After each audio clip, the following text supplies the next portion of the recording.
हाँ मैं अंदर आओ।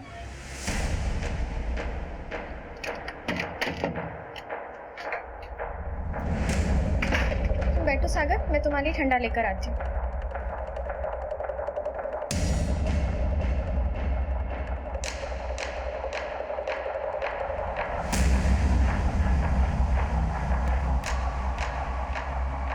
सागर ठंडा पियो।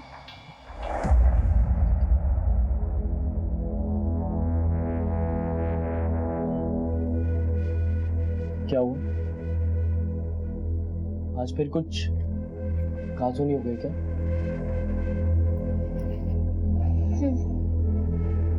ये तो रोज की बात है। जिंदगी से गिला करने से बेहतर है कि उसे नए तरीके से शुरू करो। जरूरी नहीं है कि जिंदगी हमेशा तुम्हें धोखा ही दे। नहीं सागर, अगर जिंदगी ने मुझसे कुछ छीना है तो उसके बदले भी मुझे कुछ दिया है।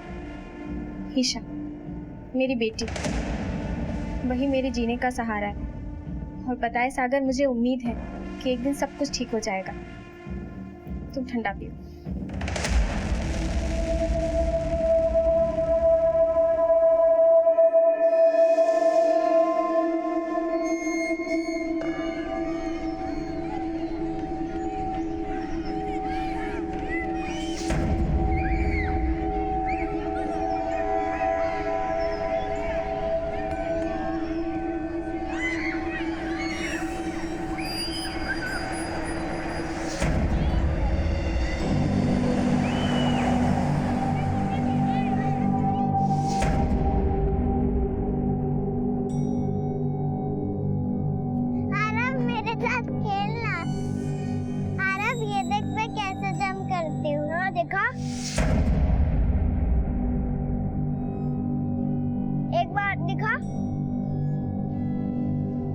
अरे अरे अरे ईशा बेटा,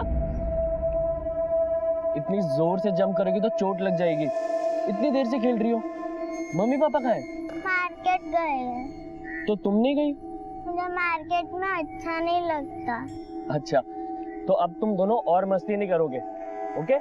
मैं ऊपर वाली खिड़की से देख रहा हूँ, ठीक है? मैं घर जा रहा हूँ, बाय बाय। आरव, हम कुछ और खेलते हैं ना, मुझे भूख लगी है। चलो मेरे साथ बैठते। नहीं, मैं अपनी मम्मी पापा के साथ ही जाऊंगी। तू ये ले, अब खेल और बाय बाय।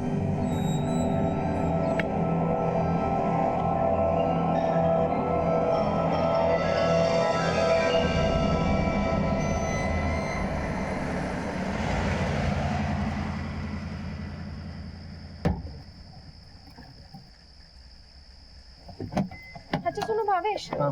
मैं सामान लेकर ऊपर जाती हूँ, तुम ईशा को लेकर आओ। ठीक है, जाओ। जल्दी आना। और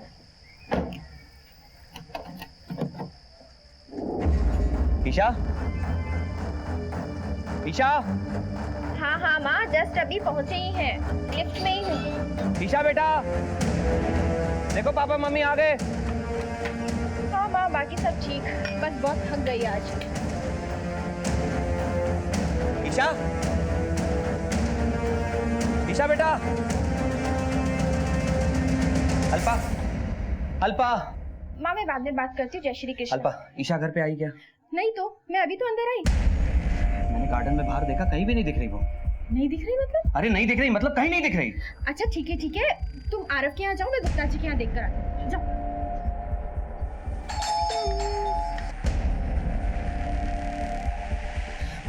भाभी, हाँ? ईशा आई क्या? नहीं, ईशा यहाँ पे नहीं और वो आई। तो आरव के साथ। आरव बेटा, ईशा आपके साथ गार्डन में खेल रही थी। आपको तो पता होगा बेटा कहाँ है ईशा। नहीं अंकल, मैंने उसे बोला था, लेकिन वो गार्डन में आपका वेट करती थी। हाँ, मैंने देखा था ईशा को यहीं गार्डन में।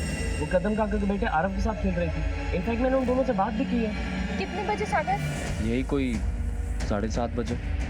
भावेश, कुछ पता चला ईशा का? नहीं अल्पा, मैंने पूरी बिल्डिंग में सब जाके देखा, ईशा कहीं भी नहीं मिल रही। कहीं नहीं मिली मतलब?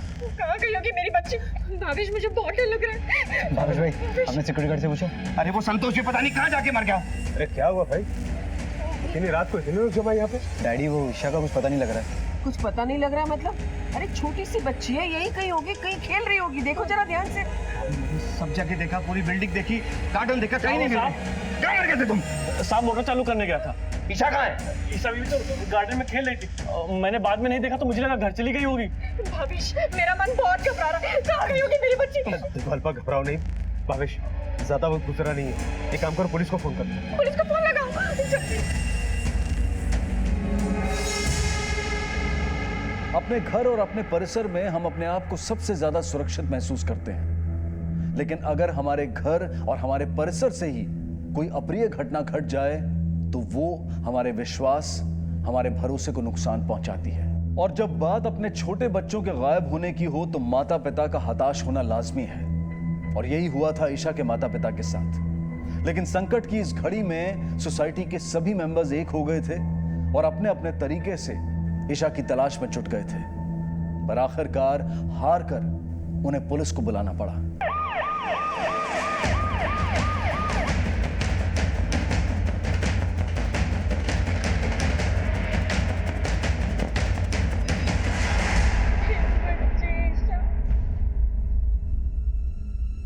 आ गई होगी मेरी बच्ची।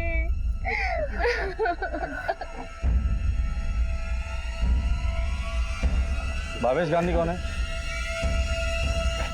सर, मेरा नाम भावेश गांधी सर। मैंने आपको कॉल किया था सर। ये मेरी पत्नी है अल्पा।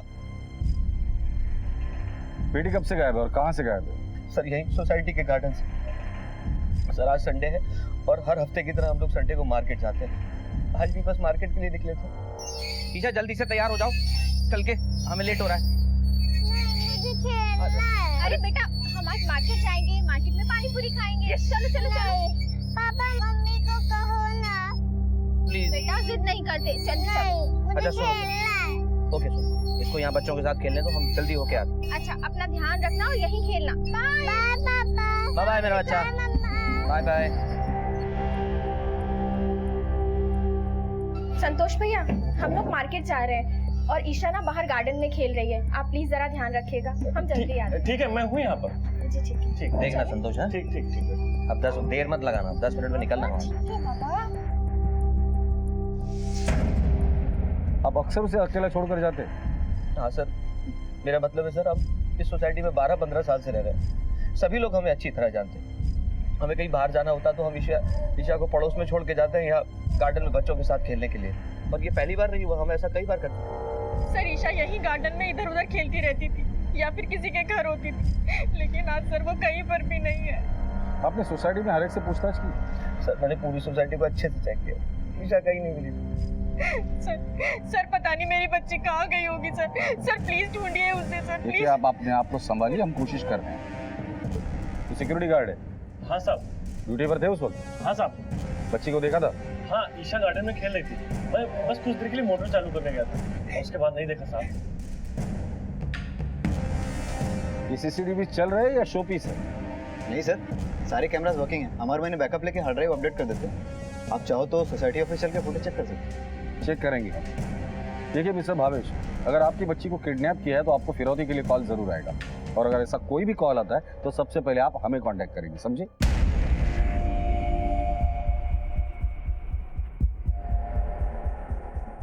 आप कितने बजे मार्केट के लिए निकले थे?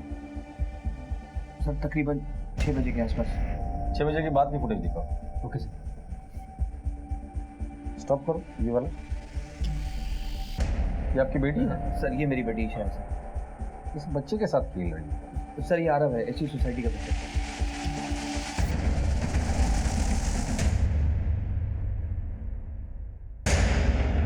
ये कौन है अभी जिससे वो बात कर रही है? सर ये सागर है, हमारी बिल्डिंग में रहता है।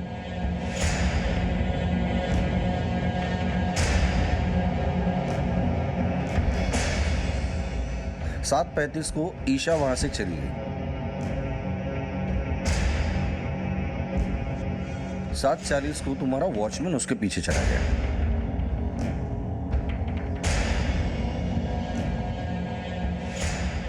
ये गाड़ी किसकी बाहर जा रही है? संदीप पाटिल की। हाँ सर, संदीप की गाड़ी है। 8:30 बजे, 6:30 बजे से लेकर 9 बजे तक की फुटेज हमने देखी। कोई अनजान शख्स बाहर आते जाते दिखाया आपको? नहीं सर, सब सोसाइटी के लोग ही दिखे हैं सर। लेकिन फुटेज में ईशा भी सोसाइटी के गेट के बाहर जाते हुए दिखाई नहीं दी। इसका मतलब हो ना हो ईशा इसी सोसाइटी में। मोरे, सोसाइटी में जाके हर घर की अच्छे से तलाशी करो। सर, पुलिस ने मामले की गंभीरता को देखते हुए सोसाइटी के हर घर को छान मारा। चप्पा चप्पा तलाश किया गया, लेकिन ईशा का कुछ पता नहीं चला। तुम्हें क्या लगता है कि कोई इनकी फैमिली के साथ? सोसाइटी के सभी प्रेमिसेस को चाहिए, बच्चे कहीं नहीं मिले। अब एक ही पॉसिबिलिटी बचती है, वो गाड़ी। सर, इसे कुछ बताना है आपको। बोल। सर, भावेश भैया का संदीप महादिक करके एक आदमी है, उसके साथ आए दिन झगड़ा होते रहता है उनका। आज सुबह भी सोसाइटी कमेटी में बहुत जोरदार लड़ाई हुई उनके। संदीप भाई, खोटी बात है। आपके एसी का पानी मेरी गाड़ी पे गिर रहा है, रोज पतरा खराब हो रहा है, कौन भरपाई करके देगा उसकी? कौन भरपाई का मतलब क्या? मतलब तुम्हारा एसी पानी गिर रहा है, कौन भरपाई करेगा? आप एक काम कीजिए मिस्टर गांधी, आप अपनी कार कहीं और पार्क कीजिए। ये कौन सा तरीका? अरे क्या बात कर रहे हो? एक बात सुन, सोसाइटी का जो प्रीमाइसेस है ना, सबकी कॉमन प्रॉपर्टी है, आपकी ओनरशिप नहीं है, समझ में आएगा नहीं? तो ठीक है, हम लीगल पेपर के साथ बात करेंगे, कोर्ट में बात करेंगे, समझा? कोर्ट की धमकी किसको देता है? मेरी बात अरे छोड़िए, हम किए ना कोर्ट में। क्या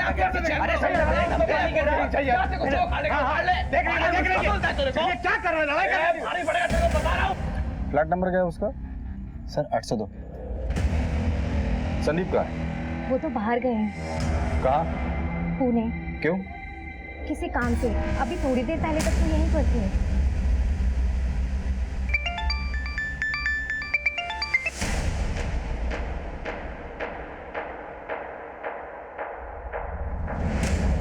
विशाखा, मैं ये तो आहो, थांबा।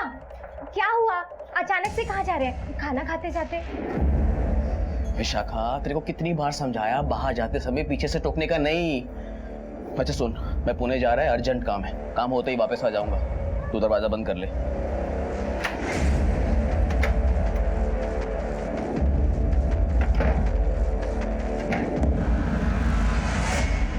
पूना में किसके यहाँ गए? मुझे नहीं मालूम सर, उनके बिजनेस का मुझे कुछ भी नहीं पता है। घर से निकलने के बाद उन्होंने कॉल किया था तुम्हें? नहीं। नंबर दो उनका। हाँ जी, 9800।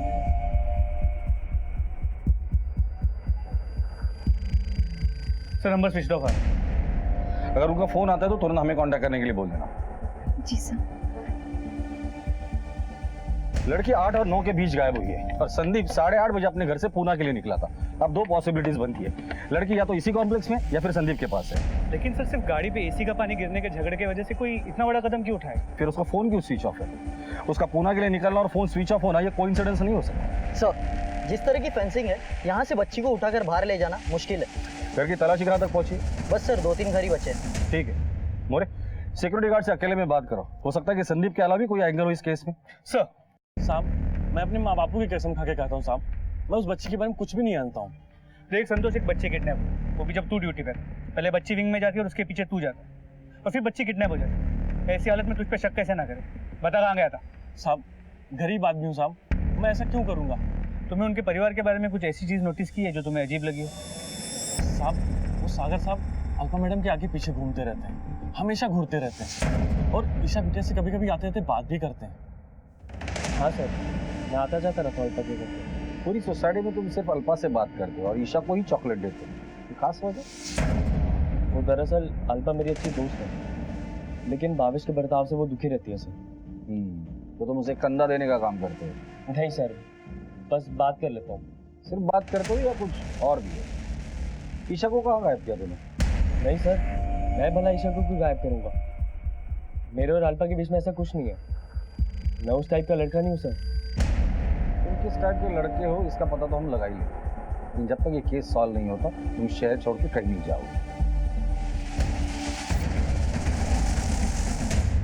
सर, मेरी ईशा किसी अजनबी के साथ नहीं जा सकती, कितनी छोटी है वो सर।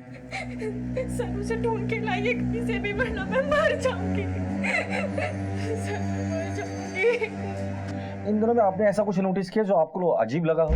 जैसे कि कोई आपका पीछा कर रहा हो या कोई ईशा से जबरदस्ती बात करने की कोशिश कर रहा हो, कोई जान पहचान वाला, कोई अनजान? नहीं सर, हमने ऐसा कुछ भी नोटिस नहीं किया, और ना ही ऐसा कुछ सोचा था कि हमारी बेटी के साथ ऐसा कुछ होगा। ये सागर जो आपके सोसाइटी में रहता है, उसके साथ आप लोगों का क्या रिलेशन है? सर, कुछ नहीं, बस ऐसे ही आते जाते जान पहचान है, हमारी ही बिल्डिंग में रहता है। क्या वो ईशा को नुकसान पहुंचा सकता है? नहीं नहीं सर, वो ऐसा क्यों करेगा? ठीक है मोरे, ईशा की फोटो आसपास के इलाके में भी दिखा दो, हमें कोई भी पॉसिबिलिटीज को इग्नोर नहीं करना चाहिए।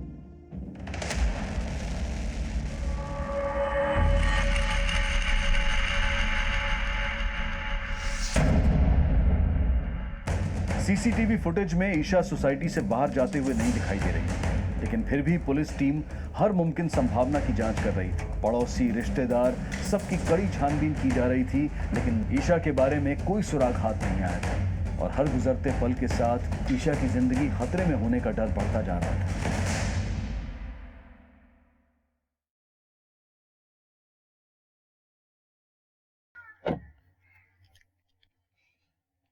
आपण संदीप माडिकात?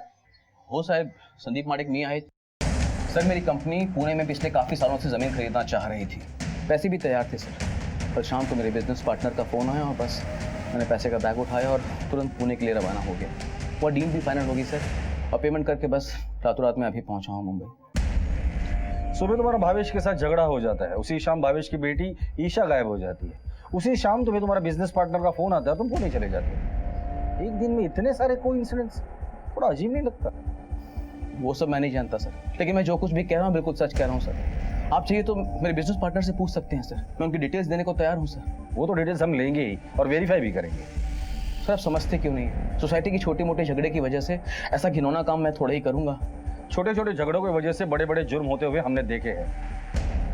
अपने सारे डिटेल्स लिखवा देना और शहर छोड़कर जाने से पहले हमें इन्फॉर्म करें। दीक्षित, गाड़ी चेक करो इनकी। ओके साहब। अरे कमाल करते सर आप समझते क्यों नहीं? मैं जो कुछ कह रहा हूँ सच कह रहा हूँ। आप लोग बिना मतलब कि मुझ पर शक कर रहे हैं, और वैसे भी आपको ईशा के बारे में पूछना है तो सर आप गुप्ता जी से क्यों नहीं पूछते? किसी की देर? क्योंकि कल शाम को जब मैं पुणे जा रहा था तो ईशा गुप्ता जी के घर के सामने खड़ी थी। तुम 8:30 बजे बिल्डिंग के गेट से बाहर निकले, इसका मतलब गुप्ता जी के यहाँ तुम 8:20 या 8:25 को पहुंचे होंगे। हाँ सर, तकरीबन यही समय रहा होगा सर। उस समय ईशा बॉल से खेल रही थी सर। जिस दिन ये हादसा हुआ उस वक्त आप लोग कहाँ थे? जी, मैं और पार्वती रिश्तेदार की शादी में गए हुए थे अंधेरी। कितने बजे? ये कोई 5 बजे के आसपास। लेकिन आप ये सारे सवाल हमसे क्यों पूछ रहे हैं? गायब होने के पहले ईशा को आपके फ्लैट के बाहर देखा गया था और शायद वो आखिरी बार था। तुम उस वक्त कहाँ थे? तो पढ़ाई कर रहा था। और कुछ नहीं सर। फिर 9 बजे के लगभग अल्पा भाभी ईशा के बारे में पूछने आई थी। तुमने ईशा को देखा था? नहीं सर। गुप्ता जी, वार्निंग नहीं लेकिन नसीहत दे रहा हूं मैं। ईशा को आपके फ्लैट के बाहर आखिरी बार देखा गया था रात 8:30 और 9 के बीच। अगर ईशा के बारे में आप लोग कुछ भी जानते हो तो अभी बता दो। अगर हमें पता चला ना तो वार्निंग देने का मौका भी नहीं दूंगा। 7 साल की ईशा गांधी को लापता हुए पूरा एक दिन बीत चुका था, लेकिन उसके बारे में कोई भी पुख्ता जानकारी अब तक पुलिस के हाथ नहीं लगी थी और ना ही उसके माता पिता को फिरौती के लिए अब तक कोई कॉल आया था। पुलिस के लिए जैसे केस एक पहेली बन गया था। उनके तहकीकात के तरीके पर भी सवालिया निशान लगाए जा रहे थे और इस तनावपूर्ण माहौल में एक ऐसी खबर आई जिसने इस केस को बेहद खतरनाक मोड़ दे दिया।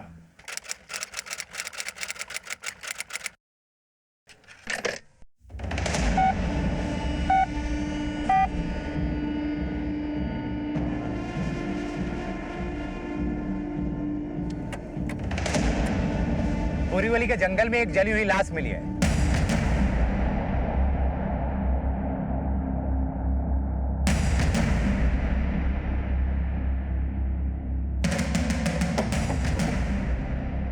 फोन कॉल के हिसाब से लोकेशन तो यही होनी चाहिए। आसपास देखो कोई लाश मिल जाएगी।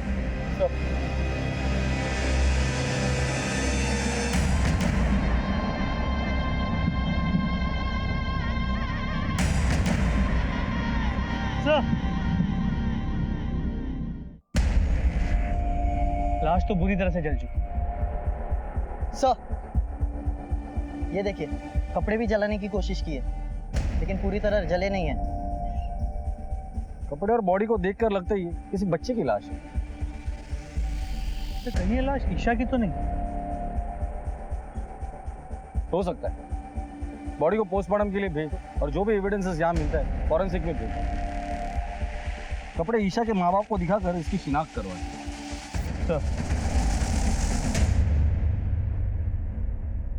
क्या जिस माहौल में हम रह रहे हैं वहां हमारे बच्चे सुरक्षित हैं? क्या जिस व्यस्त जीवन शैली को हम व्यतीत कर रहे हैं उसमें हम अपने बच्चों की सुरक्षा का पूरा ख्याल रख पा रहे हैं? आज के दौर में जहां पति पत्नी दोनों काम करते हैं तो बच्चे या तो बेबी सिटिंग सेंटर्स में होते हैं, मेड्स के पास होते हैं या फिर पड़ोसियों के पास। और ऐसे में दिन भर उनके साथ क्या हो रहा है क्या हमें इसके बारे में पता होता है? एनसीआरबी यानी कि नेशनल क्राइम रिकॉर्ड ब्यूरो की एक रिसर्च के अनुसार बच्चों के अगेंस्ट क्राइम की संख्या पिछले कुछ सालों में हमारे देश में 300% बढ़ी है और ये आंकड़े काफी खतरनाक और चिंताजनक हैं। बोरीवली के जंगल में हमें एक बच्चे की जली हुई लाश मिली है और उसके बाजू में ये जले हुए कपड़े हैं। क्या ये ईशा के हैं?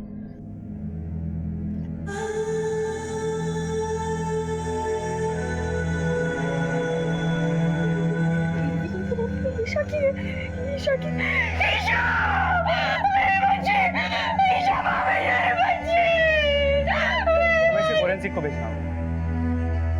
ईशा मेरे बच्चे ईशा मेरे बच्चे ईशा तुमने मारा है मेरी बेटी को। तुमने नहीं बोला था ना उसे अकेला छोड़ दो। तुम नहीं मारा मेरी बच्ची को। मेरे बच्चे ईशा। मुंबई के बोरीवली इलाके में एक सुनसान जगह पे पुलिस को आज एक बच्ची की जली हुई लाश मिली है। माँ बाप ने उस बच्ची के जले हुए कपड़ों से उसकी शिनाख्त कर दी है। सर मीडिया इस केस को थोड़ा ज्यादा ही उछाल रही है। देख रहा हूँ मैं, ये लोग तो हमारी मजबूरी समझते ही नहीं है। इन्हें लगता है कि पुलिस के पास एक जादू की छड़ी है जो घुमा देंगे तो केस सॉल्व हो जाएगा। सर ये पोस्टमार्टम रिपोर्ट आ गई है। सर रिपोर्ट के मुताबिक बच्चे की उम्र करीब 5 से 7 साल की है और उसकी मौत दम घुटने की वजह से हुई, जिसके बाद बॉडी को जलाया गया, लेकिन अभी कुछ ठोस कहा नहीं जा। बॉडी को पूरी तरह से जला दिया, रिपोर्ट आने में वक्त तो लगेगा। सर इसके अलावा बॉडी के पास जो आधे जले हुए कपड़े मिले उसमें सीमन के ट्रेसेस हुए।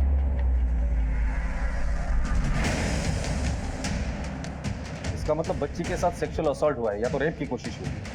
सैंपल्स को डीएनए टेस्टिंग के लिए लैब में भेजा गया, रिपोर्ट आने में वक्त लगेगा। सर आपके ऑर्डर के मुताबिक हमने सोसाइटी के अगले 2 दिनों की फुटेज ऑब्जर्व की है, ज्याच्यात एक गोष्ट शक वाढवत आहे।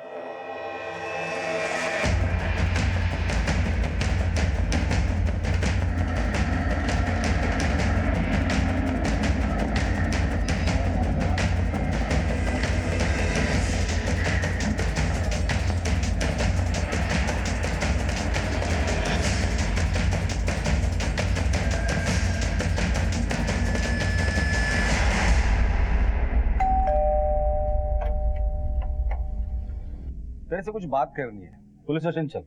मगर क्यों? चल बोला ना। माँ! चल। माँ! डैडी! अरे क्या हुआ सब? पूछताछ के लिए पुलिस स्टेशन लेके जा। अरे किसकी पूछताछ के लिए? ईशा मर्डर केस में। देखिए साहब, आपको जरूर कोई गलतफहमी हो रही है। मेरा बेटा ऐसा कर नहीं सकता। ले चलो इसे। मेरी बात सुनिए। साहब मेरी बात सुनिए। साहब मुझे छोड़ दीजिए। देखिए गलतफहमी हो रही है। साहब लेकिन अब पता नहीं मेरे बेटे को ले जा रहे हैं। साहब एक मिनट चलिए। साहब मेरी बात सुनिए। मैं समझता हूँ साहब, न्यूज़पेपर और अखबार में आपकी धज्जियां उड़ाई जा रही है। असली गुनहगार को तो आप पकड़ नहीं पा रहे। मेरे बेटे को बलि का बकरा बना रहे हैं आप। गुप्ता जी, आपके सोसाइटी में इतने सारे लोग हैं, हम आपके बेटे को बलि का बकरा क्यों बनाएंगे? ईशा गायब हुई थी संडे रात को, बुधवार रात को उसकी लाश मिली थी और मंगलवार रात को आपका बेटा एक बड़ा सा सूटकेस बाहर लेके जाते वक्त सीसीटीवी में दिखाई दिया। देखिए इंस्पेक्टर साहब, मेरा बेटा मानती हूँ मैं कि आलसी है, निकम्मा है, लेकिन वो कभी किसी का खून नहीं कर सकता। अगर उसने कुछ किया नहीं होगा तो छोड़ दीजिए उसे। ले चलो इसे। सर्कमस्टेंशियल एविडेंस के आधार पर मोहित दोषी पाया गया, लेकिन मोहित के माता पिता और सोसाइटी के लिए ये आरोप अविश्वसनीय था, क्योंकि बचपन से ही सब उसे जानते थे। वो ईशा को अपनी छोटी बहन की तरह मानता था, लेकिन क्या पुलिस का ये शक सही था? शराब पीता? कभी कभी बियर पी लेता हूँ। संडे को क्या पिया था? कुछ नहीं सर। कौन देखता है ब्लू फिल्म्स? कभी नहीं सर। मोरे लैपटॉप चेक करो इसका। सर कभी कभी देख लेता हूँ सर। बैग कहाँ से लिया था? कौन सा बैग सर? वही जिसमें ईशा को डालकर लेकर गया था। सर उस बैग में लास्ट ईयर की बुक्स थी जो मैं जूनियर स्टूडेंट को देने गया था बस। स्टूडेंट का नाम बता। जी वो सर वो मैं एनजीओ में देने गया था। एनजीओ का नाम बोल। वो आशा प्रकाश ज्योति प्रकाश सर। लेके आ गया बैग उधर? नहीं सर, बैग चोरी हो गया। चरस गांजे का नशा करता है? नहीं सर। तो तेरे जेब में मैच बॉक्स कैसे मिला? जी कभी कभी सिगरेट पी लेता हूँ। लड़की को जलाने के लिए पेट्रोल कहाँ से मिला? जी मैच बॉक्स रहने का मतलब ये थोड़ी है कि मैंने लड़की को जलाया। तो फिर किसी को सुपारी देती? सर मैं कसम खा के बोलता हूँ सर, मेरा इस केस से कोई कनेक्शन नहीं है सर। बैग कहाँ है वो? सर बताया तो था सर, बैग चोरी हो गया। उसका ब्लड सैंपल ले लो और मैच करा। तो पुलिस को मोहित पर पूरा शक था, लेकिन उसे साबित करने के लिए उनके पास कोई सबूत नहीं थे। ईशा की लाश पूरी तरह से जली हुई हालत में पाई गई थी और इसी वजह से उसकी फोरेंसिक जांच और डीएनए जांच में देरी लगी। और यही कारण था कि मोहित को अरेस्ट करने के बाद 90 दिनों तक पुलिस चार्जशीट फाइल नहीं कर पाई। मोहित के पिता शिवलाल गुप्ता की अदालत में की गई अपील मंजूर हो गई और मोहित को जमानत मिल गई। भावेश और अल्पा अपनी बेटी की मौत के सदमे से अभी तक उबर भी नहीं पाए थे कि मोहित को जमानत मिलने की खबर से उनका क्रोध उमड़ आया। जेल के माहौल ने मोहित पर भी काफी असर छोड़ा था। जमानत के बाद मोहित अपनी जिंदगी में वापस लौट चुका था, लेकिन लोगों का उसकी तरफ देखने का नजरिया बदल चुका था। मोहित के बर्ताव में भी काफी बदलाव महसूस हो रहा था और ये इस कहानी के भयानक अगले अध्याय की आहट थी। माँ सुन तो। कुछ नहीं सुनना मुझे। मेरी बात तो सुन। एक भी बात नहीं सुननी मुझे तेरी। अरे माँ मेरी बात सुन। मेरे से बात मत कर, मैंने कहा ना तुझे। माँ सुन तो बात। मैं आज के बाद कभी जुआ खेलने नहीं जाऊंगा। अच्छी बात है। माँ तुम मुझसे ऐसे क्यों बात कर रही है? मुझे तुझसे बात करने से भी डर लगता है। तुझे जेल से छुड़ाना ही नहीं चाहिए था हमें। पार्वती क्या बातें कर रही हो? नहीं डैडी, माँ ठीक करी। मुझे जेल से छुड़ाना ही नहीं चाहिए। जब खुद की माँ को मुझ पर भरोसा नहीं है तो क्या फायदा? माँ तुझे क्या लगता है मैंने ईशा को मारा है? मैं ईशा को मार सकता हूँ? ठीक है माँ, मुझे लगता है ना मैंने ईशा को मारा है। मैं तेरे लिए फांसी पे भी चढ़ जाऊँ। बस इमोशनल ब्लैकमेल करने की कोशिश मत कर मुझे। एक बात बता, उस दिन रात को कौन सी किताबें लेकर गया था तू? तू पुलिस को चकमा दे सकता है, मुझे नहीं। ये बात से बता, ये बीती बातें लेकर बातें करने क्या फायदा? क्या बीती बातें? क्या बीती बातें? हाँ, जब देखो तभी बेटे का साइड लेते रहते हो। अरे बड़ी मुश्किल से अभी तो पुलिस ने छुड़ा के लाया उसे। बस आपकी वजह से ये बिगड़ता है। जब देखो तब बस बेटा बेटा बेटा, और कुछ खराब हो जाए तो उसके बाद माँ के ऊपर जाता है सब कुछ। दिन भर तुम्हारे पास ही रहता है ना। देखा, आ गए ना अपनी औकात पे। मैं ही बुरी बन गई आपके सामने।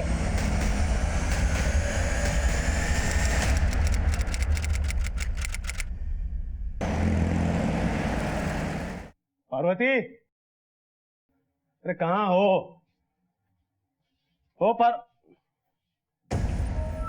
पार्वती, उठो पार्वती, उठो उठो पार्वती।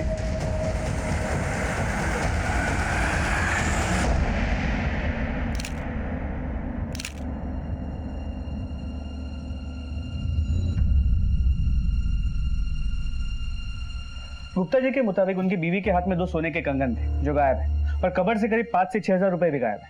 मतलब मर्डर का मोटिव पैसा है। इनका बेटा मोहित कहाँ है? सर मोहित का नंबर स्विच ऑफ है और गुप्ता जी ये बात मानने को तैयार नहीं है कि मोहित ये सब कर सकता है। सर सीसीटीवी फुटेज रेडी है। चलो सर ये देखिए।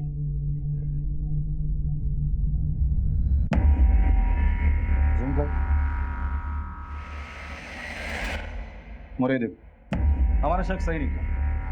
मोहित हाथ में प्लास्टिक की थैली लेके जा रहे हैं। मुझे लगता है मिसेस गुप्ता को मारने के बाद वो गेट से बाहर जा रहे हैं। काम करो, इस मोहित की फोटो हर पुलिस स्टेशन में सर्कुलेट कर दो। सर इनिशियल इन्वेस्टिगेशन में ये भी पता चला कि मोहित ने एक बाइक चोरी की, उसे जुआ खेलने की लत लग गई।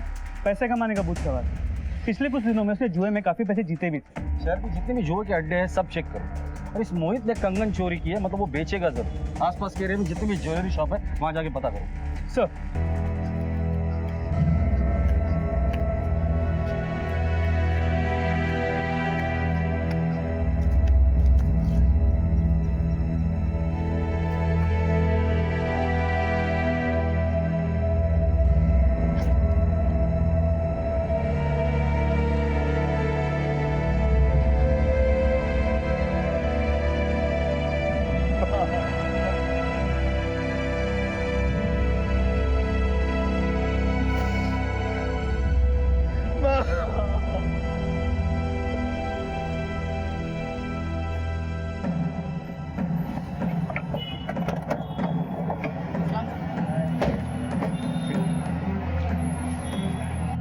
सुना है तुमने एक लड़के से चोरी की ज्वेलरी खरीदी। नहीं सर, आपको किसी ने गलत इन्फॉर्मेशन दिया है और मैं चोरी का माल नहीं खरीदता।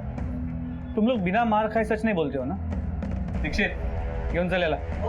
चलिए भाई चल। मैं कुछ नहीं किया सर, मैं कुछ नहीं किया, मेरी बात तो सुनो। जब 2 डंडे सही जगह पे पड़ेंगे ना, सब सच याद आ जाएगा। चल सर बताता हूँ सर। बोल। वो 3 बंदे थे सर। 3 बंदे? जी सर। सीसीटीवी कैमरा का फुटेज मुझे देखना है। जी सर, मैं दिखाता हूँ।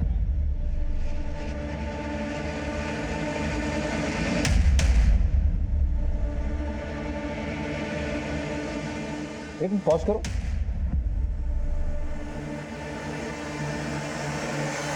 ये तो पीटर और जॉन है, चेन स्नैचर।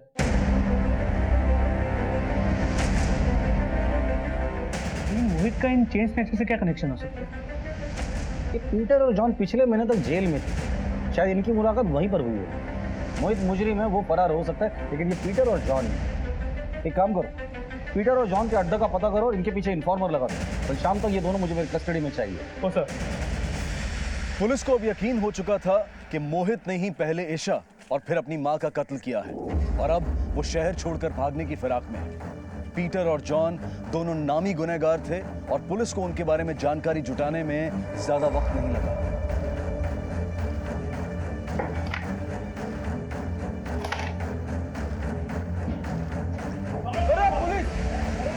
अरे साहब मैंने मिस नहीं किया साहब। मत मारो साहब, मत मारो साहब, बताता हूँ साहब, मत मारो साहब, मत मारो, बताता हूँ साहब, मत मारो साहब, बताता हूँ साहब, मत मारो साहब। पुणे जाने वाला है साहब वो। पुणे जाने से पहले वो बैंगलोर जाने वाला है और बैंगलोर जाने के बाद वो पुणे जाएगा, लेकिन उससे पहले क्या? उससे पहले उसे किसी को मारना है साहब।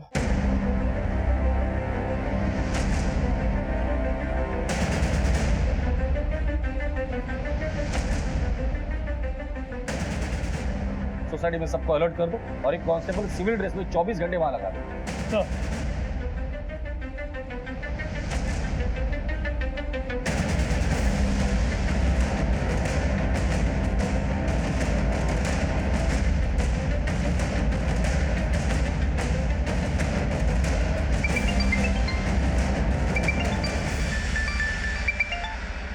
हेलो,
हमें छोड़ के चली गई पापा।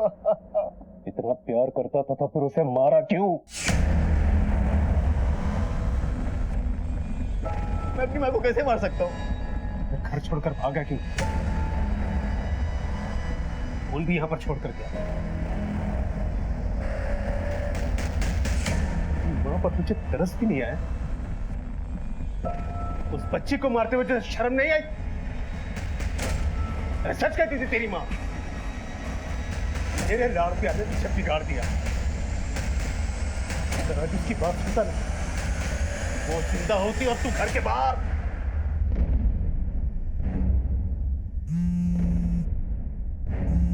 अगर मुझे पता होता कि मेरे लाड़ पैर से तेरी ये हालत होती तो तुझे उसी वक्त मार दिया होता।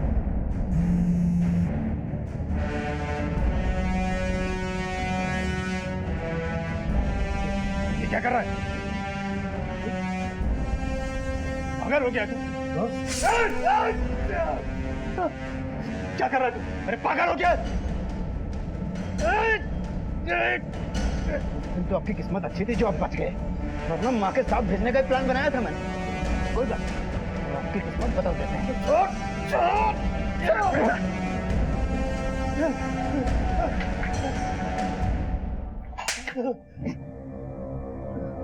क्यों मारा?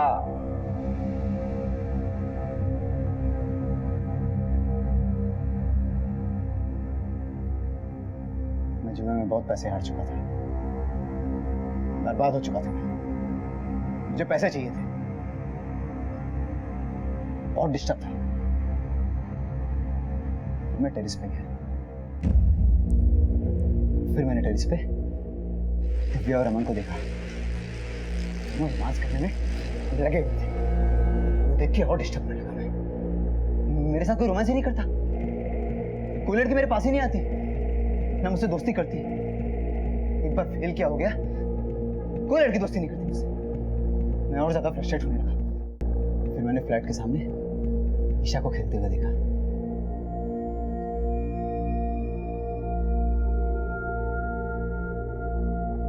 मेरे पास बहुत सारे खिलौने हैं, खेलोगी? आ जाओ।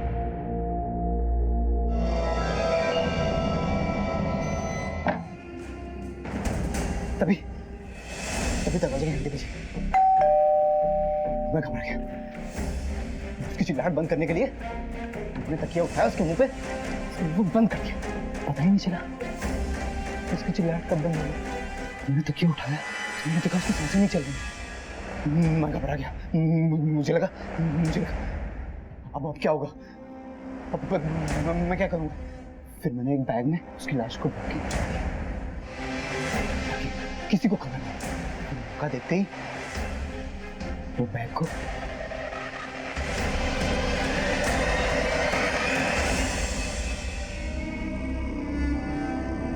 मैंने बोरीवली के पास वाले जंगल में उसकी लाश के कपड़े उतार के उसकी लाश को और कपड़े को दोनों को जला दिया। फिर खुद ही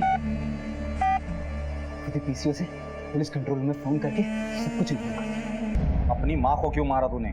माँ को?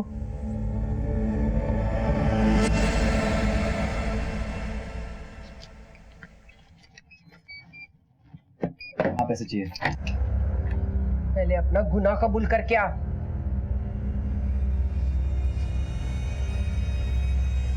कौन सा गुनाह? कैसा गुनाह? हर बात पे ईशा ईशा ईशा। वो तुम्हारी औलाद है। मैं इसी बात की तो शर्म आती है मुझे कि तू मेरा बेटा है। तो तुझे सिर्फ बेल मिली है, रिहाई नहीं मिली है। एक न एक दिन फांसी का फंदा जरूर तेरे गले में पड़ेगा। बाद में होगा। अरे अरे मेरी चाबी दे, चाबी दे मेरी, दे मेरी चाबी दे, मेरी चाबी दे, दे मेरी चाबी।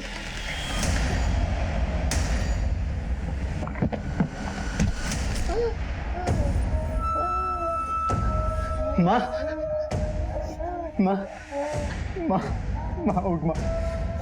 माँ तुझे क्या हो गया?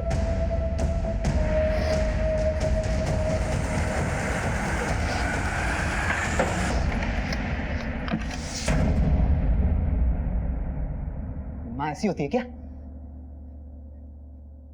पहले तो हर बात पे साथ देती थी, पहले हमेशा मेरा सपोर्ट करती थी, तो अचानक से बदल गई। मुझे पैसे चाहिए थे, वो पैसे नहीं देती थी मुझे। बोलता था मुझे पैसे दे पैसे दे पैसे दे, नहीं सुनती थी। क्या करती? मारना पड़ा उसे। बाप को मारने की कोशिश क्यों की? वो तो आंखें बंद करके तुझसे प्यार करता था। नहीं नहीं नहीं, डैडी भी अब माँ की जबान बोलने लगे थे। वो भी मुझ पर शक करने लगे कि मैंने ईशा को मारा है। उन्हें मुझ पर भरोसा ही नहीं रहा। फिर मैंने सोचा कि दोनों जिंदगी भर साथ रहे, तो इनको भी माँ के पास पहुंचा दूंगा तो कितना अच्छा रहेगा। दोनों आगे भी साथ रह लेंगे, फिर सारी दौलत, सारा पैसा मेरा हो जाएगा। उनकी जिंदगी का तो मुझे पता नहीं, लेकिन तेरे जीते जी तू उस जेल से बाहर नहीं जाएगा, ये मैं तुझे लिख के देता हूँ।